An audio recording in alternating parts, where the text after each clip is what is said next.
Good afternoon and welcome to Across the Fence. I'm Jolie Whitney. The last week of January is set aside for Winter Salt Awareness Week. For example, experts recommend using 12 ounces of rock salt to treat a 20-foot driveway. That's about the same amount as your morning cup of coffee. Lake Champlain Sea Grant, a partnership between the University of Vermont and Plattsburgh State, has been promoting the use of applying salt brine as opposed to rock salt for use on icy roadways and parking lots.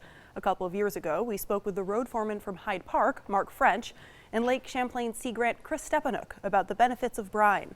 Since we spoke, several more municipalities, including South Burlington, have adopted this practice after seeing our report. We began our conversation asking French about the benefits of brine. Mark, let's start by talking about what salt brine is and what kind of equipment is used to apply it. Salt brine is 23.3% salt water.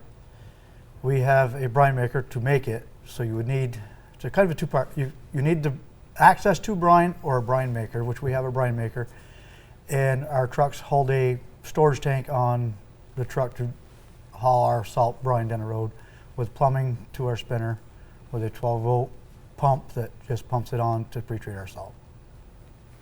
And Chris, the problem in salt is the chlorine for the most part? Yeah, so it's usually what we use is, or what they use is sodium chloride, and so it's the chloride is what we often track in waterways, and we can see impacts on aquatic life as a result of the chloride getting into the waterways, as well as vegetation, and can change the soil microbes and make the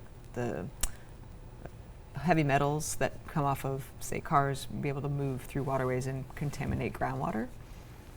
Okay, and so why is salt brine not have that same impact? So it's not that it doesn't have the same impact, it's just that the crews are able to use less salt, and therefore we're not impacting the environment as much because of the ability to use less salt. All right, and Mark, obviously you work for Hyde Park, and what kind of changes have you seen since implementing the salt brine? We've seen reduction of our salt budget. So we've reduced our salt budget by still maintaining a safe road. And like Chris just said, we can turn our salt down because it's all in our road. It's not scattered off to the outside. We don't get a bounce factor, so everything that we put out stays in the center of our road. All right, and let's talk a little bit about the cost. So what is the cost for using salt brine and the equipment involved? We're looking at like $5,000 a year for maintenance and a 10-year replacement of our machine. Okay, is the cost barrier something that a lot of small towns are facing when implementing things like Yeah, this? so I did a survey of Vermont and New York municipalities, and one of the top barriers to being able to shift to using brine to pre-wet the dry salt on the truck at the spinner is the cost to invest in the equipment that they need to be able to do it. So like Mark said, the brine maker or the tanks, and then the nozzles and the fittings that go on the trucks to be able to pre-wet that dry salt in the truck before it hits the pavement. So the cost it's one of the number one barriers for the communities here. Okay, and what's the going cost of salt this year if you were just to use regular road salt?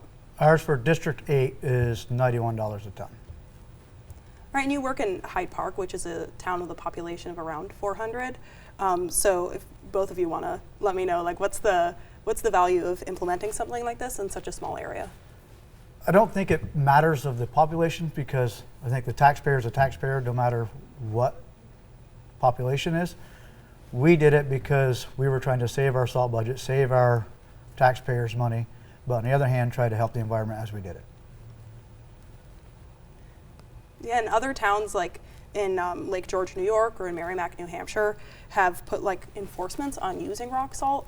Should Vermont increase their use of those enforcements? So one of the things that I've seen, we had a workshop recently with Mark and his team, and there's a lot of interest following that or coming to that event and then in follow-up. And there's other communities that are also doing other types of things to try to reduce salt. So I'll use South Burlington as the example. In addition to using a liquid brine, like the Hyde Park is doing, they also use what are called segmented plows. So there are lots of different teeth of the plow, and it can do a better job scraping the road. And they also have what are called like a secondary plow, so they have a front plow and a second plow behind it. And those two things, cleaning the road has also helped them reduce their use of salt, because if you don't have snow or ice to have to make the salt work its way through, then it can just do its job more easily. So the communities, I think the communities are interested in finding ways. They're really interested in what Mark's been doing, and they're interested in what South Burlington is doing, and wanting to do the right thing to use less salt, because it saves money, it saves the environment, and it's just the right thing to do. And we've seen just really phenomenal interest. So I don't know if we need more regulation. I think that there's a lot that can be done simply by the voluntary interest of the communities to want to reduce the use of salt and to reduce the costs associated with it. You talked a little bit about the cost-saving measures, and obviously you work with public municipalities, but do you work as well with private contractors, and should they consider implementing salt brine as well? Yeah, so private contractors have been implicated in about 50% of salt contamination to the environment in some studies, and we have worked with private contractors here in the basin, and there is interest among them as well to try to make changes for both saving costs as well as saving the environment. And so yes, there's opportunity for the private contractors to either use a liquid, a brine directly. There's something called anti-icing if you put it down ahead of the storm, or if you do like Hyde Park is doing, they're again pre-wetting the dry salt at the truck before it hits the road, and it helps it stick to the pavement. So the private contractors can do the same thing, and that means that they don't have to go out and resalt as much because it's staying place where they want it to be. So definite opportunity for the private contractors. Yeah, absolutely. Can you tell me a little bit about the workshops you do around salt brine, Chris? Sure. So it's being driven by folks like Mark, who said, "Hey, we're doing this. Chris, we'd love to share it with others. Can we have an event?" And so I took Mark's call and kind of ran with it. And Mark then did a lot of the recruiting for the event that we had. But we have had other events over time, some directed towards private contractors. We looked at driveways and parking lot best practices. We've done conferences in partnership with other organizations around the basin, like the Lake George Association and ADK Action, and trying to educate people about what is the science of salt, why do we want to use less, how can we use less, what are the best practices that are known.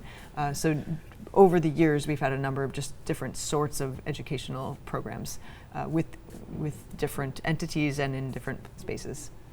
So it sounds like it's been a pretty expansive program. What have you gotten out of it, Mark? What have you seen in your community? I've seen, well, going back to her class, like going to her class, it was very interesting to see the scientific proof that this is what's going on. They've got test wells. Then you get to see new modern technologies that's out that we can implement, which we've done. Mm-hmm. So that was a good thing from going to one of her classes. And you two have obviously been putting in a lot of work to promote using salt brine, but for Vermonters at home, what are things that they can implement in their hometown to help make your jobs easier as well? Well, one of the things that we're hearing from the communities, there's a cost to invest in this equipment, and so if people can support their communities to be able to have the budget to invest in the equipment that's needed to get into the game, then they can start to see cost savings after that. There's also a clean water budget that the state is having comments on right now, and if people are willing to share their thoughts about that budget, there is opportunity for the state to be able to support grants and other kinds of funding for the communities to be able to get the equipment that they would need to use these new technologies. And so if people can say, "Hey, state of Vermont, we support that, you would consider having the communities be able to use the funds that you have available for road salt new technologies," that would be beneficial because the state may actually then make that decision. And so for homeowners, say I have a very long driveway, is that something I could implement on like a personal basis using salt brine? You could. It's a little bit tricky. So you because as Mark said, it has to be a 23.3% solution. If it's not, then you can get things that you don't want to have happen. But say if you have a very long driveway and you work with a private contractor, you can talk to your private contractor about what they're doing, right? And maybe they can use brine, or they could use a pre-wet salt, or if you can narrow the space that you need salted in anybody's regular living space, minimize the places that you're salting, and then also for somebody who's just indirectly or directly salting by hand. If you try to have 3-inch spacing between your salt grains, you don't need piles of salt. Also, always shovel before you salt, and then if you do have salt after a storm, pick it up and use it again later, rather than letting it sit there and wash off into the vegetation or the waterways. And we've talked a little bit about how New York and New Hampshire are implementing some salt brine practices. How about going out west where there's obviously a lot bigger snow as well? Talking about Montana or Colorado, are they implementing salt brine? And if they're not, what are they doing to help keep roads safe in the winter? Yeah, so my understanding is that they are doing some what's called anti-icing, again, ahead of the storm, putting down a liquid solution. I think they use magnesium chloride, which is a different product that goes to a lower temperature than sodium chloride.